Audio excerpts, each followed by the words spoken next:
Friends, कैसे हैं आप सब लोग। फ्रेंड्स, आज हम लोग इस वीडियो में 15 मार्क्स के लिए एक इम्पॉर्टेंट क्वेश्चन है जिसको कवर अप करेंगे। काफ़ी बार इस क्वेश्चन को दोस्तों एग्ज़ाम में देखा जा चुका है और ये क्वेश्चन काफ़ी इम्पॉर्टेंट है आपके बाकी मंथली एग्ज़ाम्स के पॉइंट ऑफ व्यू से भी। सो अगर आपको ये टॉपिक किसी भी सेम या किसी भी क्लास में है तो आप इस वीडियो के थ्रू उस टॉपिक को कर सकते हैं।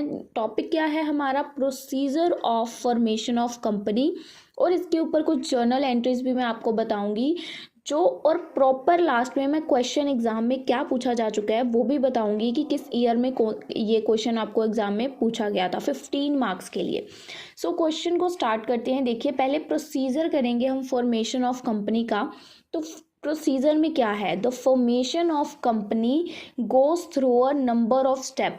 जो कंपनी की फॉर्मेशन है ना, वो नंबर ऑफ स्टेप्स यानी कि नंबर ऑफ तरीकों से होकर गुजरती है। Starting from idea generate. ये स्टार्ट कहाँ से होती है कि एक हमने आइडिया जनरेट करना है बिजनेस को कमेंस करने के लिए, यानी कि इस्टेब्लिश करने के लिए। इस this whole process can be broken down into 4 major steps. ये जो पूरा प्रोसेस है ये कितने पार्ट्स में डिवाइडेड है? 4 पार्ट्स में डिवाइडेड है, जिसके बारे में हम लाइन वाइज लाइन नीचे डिस्कस करेंगे। 4 स्टेप्स कौन कौन से हैं? First is promotion step, second is registration stage and third is incorporation stage, fourth is commencement of business stage. ठीक है जी, इसकी 4 स्टेजेस हैं। जो हमारा प्रोसीजर है ना फॉर्मेशन ऑफ कंपनी, 4 स्टेजेस में डिस्ट्रीब्यूट है। आई थॉट आपको इतना याद हो गया है कि जो हमने अभी तक देखा फॉर्मेशन ऑफ कंपनी क्या है। इस फॉर्मेशन ऑफ कंपनी वो है जिसमें हमें इसके प्रोसीजर में नंबर ऑफ स्टेप्स के थ्रू जाना पड़ता है। ये कैसे स्टार्ट होती है? स्टार्टिंग विद द आइडिया कि हमने बिजनेस को जनरेट करना है, इसके लिए हमें एक आइडिया की ज़रूरत है।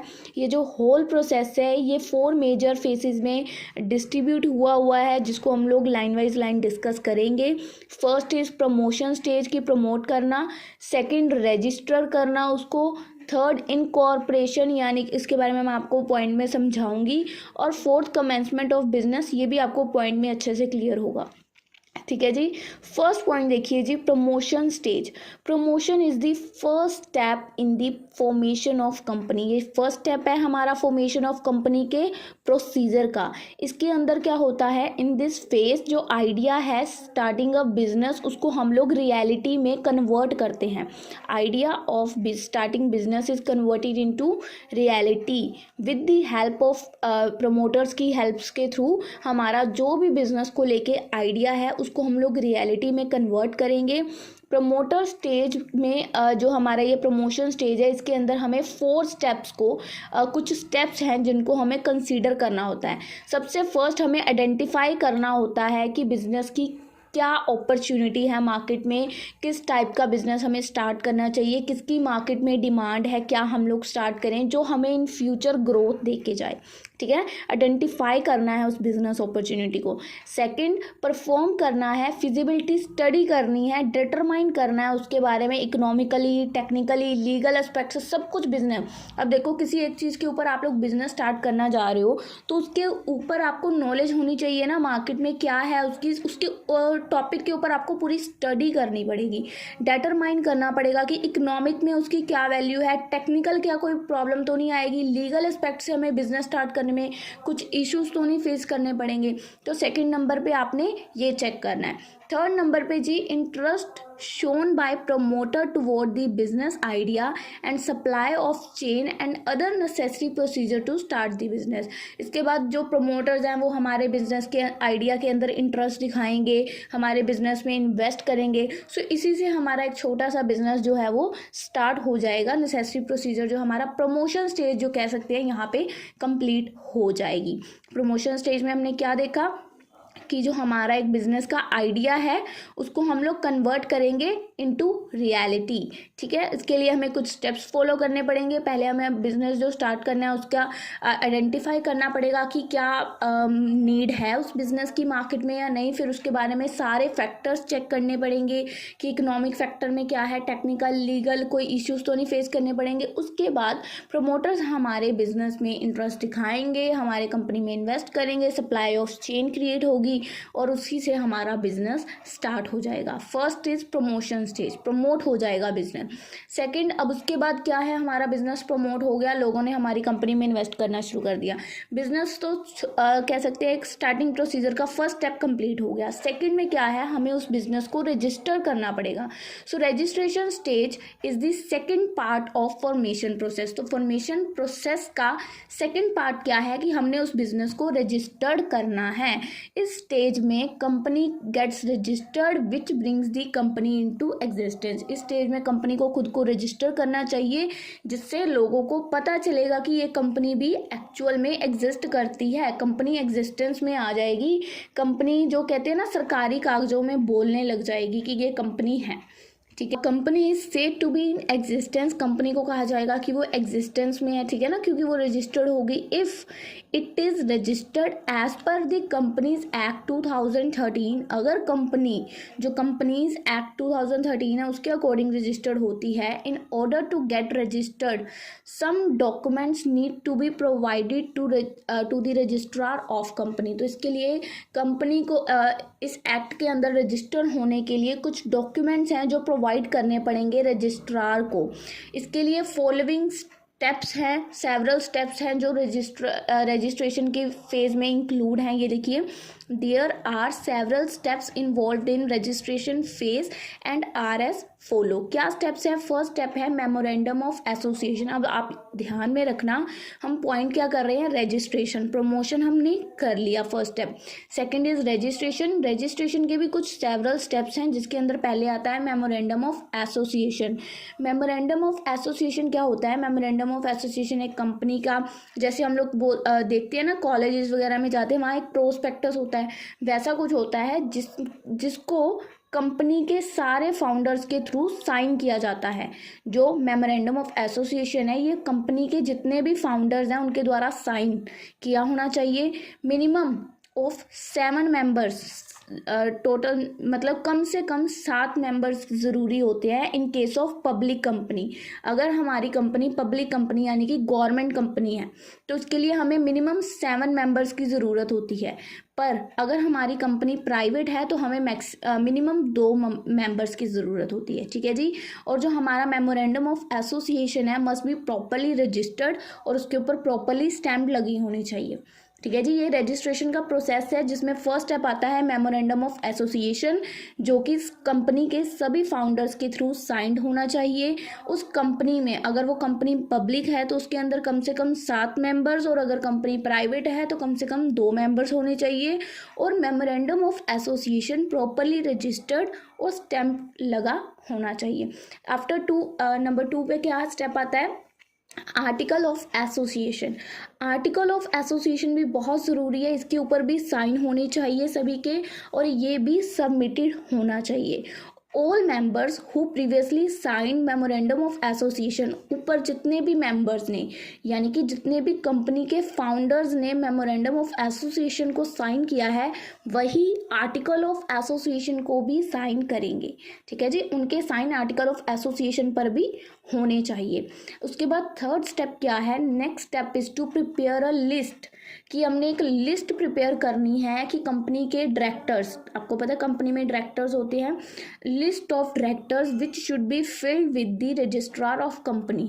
कंपनी में कितने डायरेक्टर्स हैं उनकी सारी एक लिस्ट बनानी है जो कि रजिस्ट्रार ऑफ कंपनीज में हमें रजिस्टर करने में कंपनी को हेल्प करेगी। After that directors of the company should, जितने भी कंपनी के डायरेक्टर हैं ना उनको एक रिटन लेटर देना पड़ेगा, रिटन कंसेंट देना पड़ेगा, जिससे वो एग्री करेंगे, उस लेटर में लिखेंगे कि यस हम लोग कंपनी के डायरेक्टर हैं।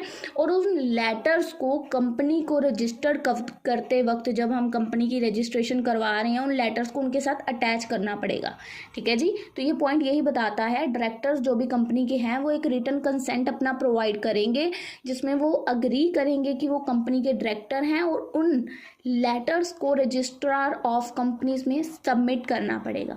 ठीक है जी। नेक्स्ट क्या है? Notice of address. जो हमारी कंपनी है उसका जो एड्रेस है ऑफिस का वो भी फिल होना चाहिए, उसका भी एक नोटिस हमने उसके साथ अटैच यानी कि डॉक्यूमेंट अटैच करना होगा। उसके बाद statutory declaration should be made by any advocate और हायर कोर्ट और सुप्रीम कोर्ट और a person of capacity of director, secretary और मैनेजिंग डायरेक्टर की जो डेक्लरेशन यानी कि ये कंपनी के बारे में इंफॉर्मेशन है जो भी रजिस्ट्रेशन ऑफ कंपनी के पास जमा करनी है कि इसके ऊपर एक डेक्लेरेशन होनी चाहिए किसी भी कह सकते हैं ना हायर अथॉरिटी के थ्रू, चाहे हो सकता है हाई कोर्ट की मोहर लगी हो, किसी एडवोकेट की स्टैंप लगी हो, सुप्रीम कोर्ट से लगवाई हो, या कंपनी के सारे डायरेक्टर्स मिलकर खुद उसमें से करें। तो इसके ऊपर एक डेक्लरेशन यानी कि कह सकते हैं सर्टिफिकेट कह सकते हैं, जैसे हम लोग अपने स्कूल से लेते थे ना अपना करेक्टर सर्टिफिकेट, वैसे ही कंपनी का एक करेक्टर सर्टिफिकेट कह सकते हैं इस पॉइंट में कि किसी के द्वारा दिया जाना चाहिए रजिस्टर करने के लिए कंपनी को। आफ्टर दैट देखिए हमने 2 पॉइंट देखे थे यहाँ पे, प्रमोशन स्टेज, रजिस्ट्रेशन स्टेज। हमने प्रमोशन भी कर लिया, रजिस्ट्रेशन भी हो गया। Next is incorporation stage. अब हम लोग देखेंगे इनकॉर्पोरेशन स्टेज। तो certificate of incorporation, certificate of incorporation issue किया जाता है जब कंपनी की रजिस्ट्रेशन सेटिस्फाई, जो देखो हमने कंपनी को रजिस्टर करने के लिए कुछ डॉक्यूमेंट सबमिट किए, हमने कुछ अपने प्रूफ्स वगैरह दिए, जब रजिस्ट्रार जो हमारी कंपनी को रजिस्टर करेगा वो हमारे दिए गए डॉक्यूमेंट से सेटिस्फाई हो जाएगा तो वो हमें एक सर्टिफिकेट ऑफ इनकॉर्पोरेशन इशू करेगा कि सर्टिफिकेट ऑफ इनकॉर्पोरेशन इशू कर दिया। ये सर्टिफिकेट क्या बताएगा, this certificate validates the establishment of the company in record. ये हमें ये बताएगा कि हमारी कंपनी अब रिकॉर्ड्स में शामिल कर दी गई है। अब जब भी कोई जैसे गवर्नमेंट के रिकॉर्ड्स को चेक करेगा तो उसमें हमारी कंपनी का नाम भी बोलेगा। हमारी कंपनी के नेम पे अब कोई दूसरा बंदा कंपनी ओपन नहीं कर सकता। सो सर्टिफिकेट ऑफ इनकॉर्पोरेशन इशू कर दिया जाता है जब रजिस्ट्रार सेटिस्फाई होता है जो हमने डॉक्यूमेंट्स उसको प्रोवाइड किए हैं उससे, और जो ये सर्टिफिकेट है ये वैलिडिटी प्रोवाइड करता है कि हमारी कंपनी है अब वो रिकॉर्ड्स में इस्टेब्लिश है, यानी कि बोल रही है कि कंपनी अब एग्जिस्टेंस में आ चुकी है। आफ्टर दैट हमारा 4th पॉइंट क्या है, certificate of commencement of business. अब सर्टिफिकेट ऑफ इनकॉर्पोरेशन के बाद हमें ज़रूरत पड़ती है certificate of commencement of business. तो जो ये certificate of commencement of business है इसकी ज़रूरत कब होती है, in case of public company. अगर हमारी गवर्नमेंट कंपनी यानी कि अगर हमारी प्राइवेट कंपनी है तो हमारा प्रोसेस यहीं पे ख़त्म हो जाएगा, ठीक है, सर्टिफिकेट ऑफ इनकॉर्पोरेशन तक। बट इन केस अगर हमारी पब्लिक कंपनी यानी कि गवर्नमेंट कंपनी है तो हमें certificate of commencement of business की ज़रूरत पड़ेगी। और ये क्या लिखा हुआ है, certificate of commencement of business is required for a public company to start doing business, कि वो बिजनेस को स्टार्ट कर सकें। ही अ प्राइवेट कंपनी जो है can start business once it has receive the certificate of incorporation. जो private company है वो अपना बिजनेस कब स्टार्ट कर सकती है, जब उसे सर्टिफिकेट ऑफ इनकॉर्पोरेशन यानी कि इससे ऊपर वाला पॉइंट वो रिसीव हो जाता है तो प्राइवेट कंपनी अपना बिजनेस स्टार्ट कर सकती है, बट पब्लिक कंपनी नहीं कर सकती, उसको ये वाला सर्टिफिकेट भी चाहिए। So public company receiving this certificate of incorporation can issue prospectus. तो पब्लिक कंपनी को जब ये सर्टिफिकेट ऑफ इनकॉर्पोरेशन रिसीव हो जाता है तो उसके बाद वो अपना प्रोस्पेक्टर इशू कर सकती है ताकि वो लोगों को बोले कि वो आके हमारी कंपनी के शेयर्स को सब्सक्राइब करें, जिससे कंपनी की जो कैपिटल है वो बढ़ जाएगी।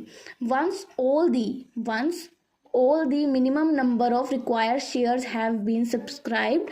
अगर एक बार जैसे जो कम से कम नंबर्स ऑफ शेयर्स हैं वो सब्सक्राइब हो जाते हैं तो a letter should be send to the registrar along, जो जैसे वो नंबर ऑफ शेयर सब्सक्राइब कर दिए लोगों ने तो उसका एक लेटर होगा जो हम लोग रजिस्ट्रार के पास भेजेंगे, उसके साथ बैंक के डॉक्यूमेंट्स अटैच करके कि उनको ये मनी रिसीव हो गई है। तो उसके बाद जो रजिस्ट्रार है वो इशू कर देगा सर्टिफिकेट, जो भी उसको डॉक्यूमेंट्स प्रोवाइड किए गए हैं अगर वो उसको लगते हैं कि ये सेटिस्फैक्ट्री हैं तो उसके ऊपर वो उसको एक सर्टिफिकेट प्रोवाइड कर देगा, जिस सर्टिफिकेट का क्या नाम है, certificate of commencement of business.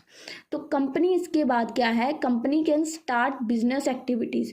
तो उसी डेट से जब उसको ये कमेंसमेंट ऑफ बिजनेस का सर्टिफिकेट रिसीव हो जाता है उसी डेट से कंपनी अपनी बिजनेस की एक्टिविटीज़ स्टार्ट कर सकती है। The business shall be done as per the जो ये बिजनेस है वो कैसे चलेगा, जो मेमोरेंडम ऑफ एसोसिएशन में कंपनी के बारे में रूल्स लिखे गए हैं उन्हीं के अकॉर्डिंग चलेगा, कुछ भी चेंजेस नहीं हम लोग रूल्स में कर सकते। फिर ठीक है जी। उसके बाद कुछ आती हैं journal entries, example for issue of shares. Friends, in journal entries को बहुत आसान है, आराम से समझिएगा, फिर मैं आपको क्वेश्चन भी बता के जाऊंगी कि किस क्वेश्चन से रिलेटेड ये जर्नल एंट्रीज हैं। और ये जर्नल एंट्रीज आपके ओवरऑल बुक में आपकी हेल्प करने वाली हैं, ठीक है। तो इसमें देखिए पहले क्या है। अब जैसे ही कोई कंपनी रजिस्टर होगी, ठीक है, तो कंपनी क्या करेगी, रिसिप्ट ऑफ एप्लीकेशन मनी। पहले कंपनी ने जैसे बहुत सारे कह सकते हैं ना हम लोग, जैसे कंपनी को टेंडर्स की ज़रूरत होती है तो वो न्यूज़पेपर में टेंडर्स निकालती है कि टेंडर्स की ज़रूरत है, तो लोग आके कंपनी के पास आते हैं और कंपनी को बोलते हैं कि ये मेरे पास ये टेंडर है, ये टेंडर है। अब कंपनी के ऊपर है उसने कौन सा टेंडर एक्सेप्ट करना है। तो same as it is company को अब एप्लीकेशंस की मनी रिसीव होने लगी है, ठीक है। जर्नल एंट्री स्टार्ट कर रहे हैं on receipt of application money. Company को एप्लीकेशन मनी आ गई, कंपनी की जर्नल एंट्री क्या होगी, कंपनी के मनी आई है, कंपनी का bank account to share application account, company को एप्लीकेशंस के थ्रू मनी आई है। अब जितनी एप्लीकेशंस कंपनी के पास, अब सोचो 10,000 शेयर्स हैं, कंपनी को 20,000 एप्लीकेशंस आ गई कि हमें शेयर्स बाय करने हैं। कंपनी के पास 10,000 शेयर्स हैं, कंपनी को 20,000 की एप्लीकेशंस आ गई, भाई हमें शेयर्स बाय करने हैं। ऐसी बात है, कंपनी 20,000 की 20,000 एप्लीकेशंस जो हैं उनको एक्सेप्ट तो कर नहीं सकती, तो उसमें से उसको कुछ रिजेक्ट भी करनी पड़ेंगी। पहले कंपनी को कुछ एप्लीकेशंस रिसीव हुई, एप्लीकेशन मनी रिसीव हुई, ठीक है। उसके बाद जिनको कंपनी को लगा कि इन लोगों को मुझे शेयर्स दे देने चाहिए, कंपनी ने उन लोगों को शेयर्स अलॉट कर दिए, अलॉटमेंट ऑफ शेयर्स। अब जिन कंपनी को शेयर अलॉट नहीं कर सकती कंपनी, ठीक है, पहले देखो, first of all application money on allotted share is transfer to share capital account by passing the following entry. जिन बंदों को कंपनी शेयर्स अलॉट करने वाली है उनकी एप्लीकेशन मनी को तो शेयर कैपिटल अकाउंट में मनी को ट्रांसफ़र कर देंगे, तो उसकी पहले एंट्री डालेंगे जो हमें शेयर एप्लीकेशन की मनी आई थी, share application account to share capital, उसको शेयर कैपिटल में कन्वर्ट कर देंगे, तो इसकी एक जर्नल एंट्री हो गई। अब सेकेंडली जर्नल एंट्री डलेगी those applicant who could not be allotted, जिनको शेयर्स अलॉट किए गए, ठीक है, जिनकी एप्लीकेशन मनी आई थी, जिनको हमने अलॉट किए वो डल गई, हमने उनकी मनी अपने अकाउंट्स में ट्रांसफ़र कर ली। जिनको हम लोग शेयर्स अलॉट कर रहे हैं, जिनको शेयर्स अलॉट नहीं कर रहे, those applicant who could not be allotted any share, जिनको कोई भी शेयर अलॉट ही नहीं किया गया। जैसे मैंने बताया 20,000 एप्लीकेशंस आई, कंपनी के पास 10,000 शेयर्स हैं, तो कंपनी 20,000 तो अलॉट कर ही नहीं सकती, तो वैसी बात है 10,000 को उसको वापस रिटर्न करनी पड़ेगी मनी। तो इसकी एंट्री डलेगी शेयर एप्लीकेशन अकाउंट, जो हमें मनी आई थी वो लोगों के अकाउंट्स में वापस मनी ट्रांसफ़र की, तो being the application money of share return कर दी कंपनी ने, ठीक है। जिनको वो शेयर्स अलॉट नहीं कर पाई उनकी मनी उसने वापस कर दी। यहाँ पे लिखा हुआ है who could not be allotted any share, तो उनको वो मनी वापस कर देगी। आफ्टर दैट थर्ड क्या है, उनको अब अलॉट कर दिए गए shares on the allotment of shares, जो allotment money become due to the company, for this the company will pass the following entries. अब कंपनी ने शेयर्स अलॉट कर दिए, अलॉटमेंट की जो मनी अब ड्यू है कंपनी के पास, तो उसके लिए कंपनी को जर्नल एंट्रीज पास करेगी। शेयर अलॉटमेंट अकाउंट, जो कंपनी ने शेयर अलॉट किए, to share capital account, being the share allotment money due on इतने शेयर्स पर पर्सन, जितने भी उन्होंने शेयर्स इशू किए, तो उसके ऊपर ये जर्नल एंट्री पास हो जाएगी।